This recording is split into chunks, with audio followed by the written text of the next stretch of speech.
Okay, we are recording. The time is now 7:05. This is Bronx Community Board 11 Public Safety Committee. My name is Veronica Castro. I am the chair. Yahe? Yes, hi, Yahe Obeid, Public Safety Committee member. And we have Melanie. Melanie, introduce yourself.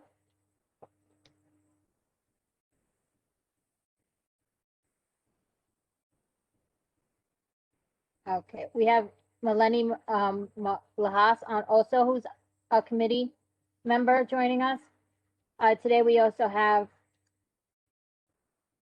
the Bronx DA's office, who will be doing a presentation on crime stats. Before we do that, I'm going to put the minutes up on the board. Let me just make sure I have them up.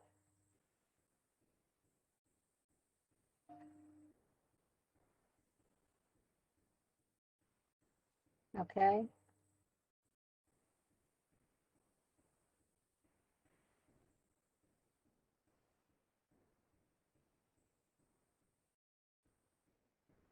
Let me know if you guys see them.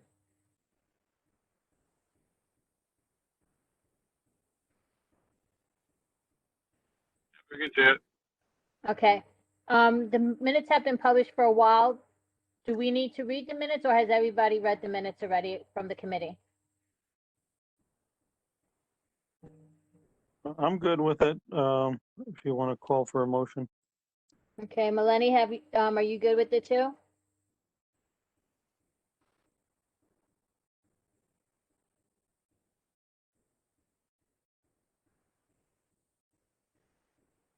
Is she there?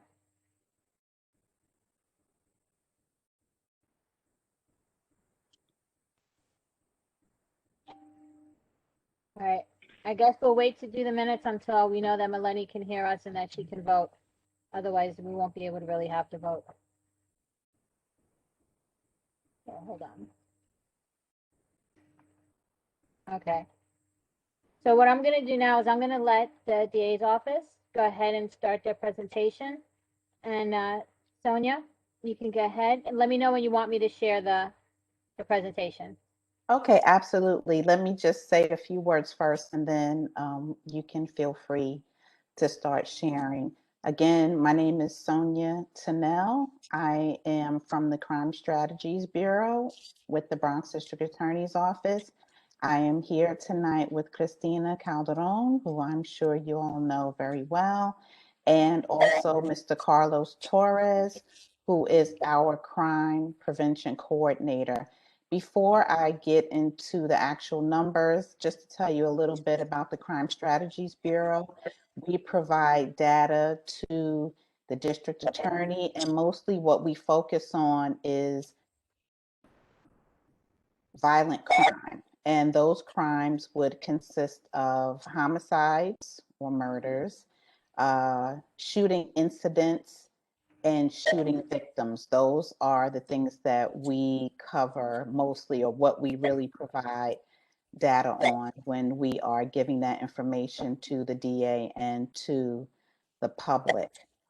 Just a note on crime prevention, if there's anything that you feel would be of interest to us, or if you have suggestions, for example, we address things such as areas that don't have proper lighting, just all kinds of different things. So if there's anything that you as the community thinks would assist in crime prevention, that's why I'm there and Mr. Torres is there, and we welcome any suggestions or thoughts that you may have on it. So you should feel free to reach out to us at any time.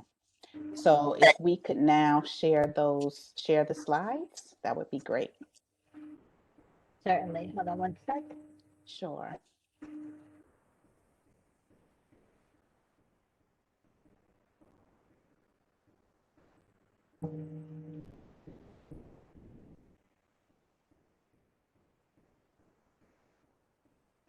Wonderful, thank you. So the first slide shows us what the gun violence was in the year 2029 in the 4-9 precinct. And we also have the same numbers for 2020. So at this time last year in 2020, there had been 2 murders, and that has stayed the same. This year in 2021, to date, there have been 2. So there's been no change. We had 6 shooting victims this year and 4 this time last year, so that's a change of 50%. Shooting incidents this year so far, there have been 6, and in 2020, by this time last year, there were 3, which is a 100% change. Now, if you go to the next slide, you can see this is what we call a heat map. And hold on one second. Yes, this is what we call a heat map. And the areas with the darkest purples are the darkest purple, I should say. That's where the majority of the shooting incidents took place. And if you see those little yellow buildings, those are NYCHA housing residencies, and those would be Parkside, Pelham Parkway, and Eastchester Gardens. So this really, we just use this to give you a visual so you can see where most of the shootings took place. And it's really good because when you start to think about prevention, it shows you the areas that probably need the most focus. And certainly if you have any thoughts about it or any ideas that you want to share with us, these are the areas with the highest concentration of gun violence.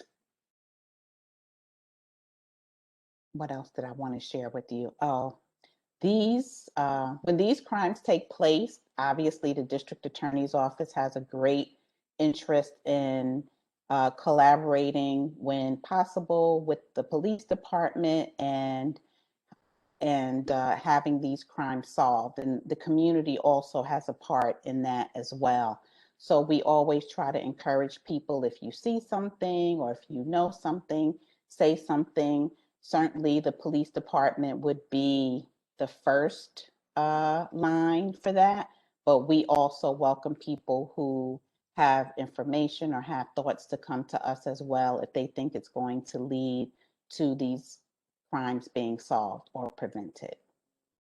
And really, that is it for today. If you have any questions, I will gladly take them. If there's other information that you would like to see, perhaps at your next meeting or something that we can get back to you on, then I would gladly do that as well.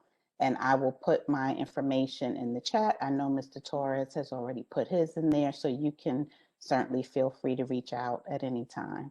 We're available.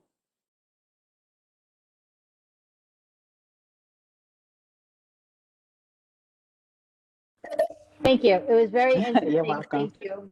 It's good to know all those statistics. do have a question. Yes. How are the courts right now in the cases? Are they still really backlogged on them, or are they starting to be able to take care of them? While there is a backlog, there is definitely a move to clear that backlog. They have grand juries that have been put in place to hear cases, and also they have cases that are going to trial as well.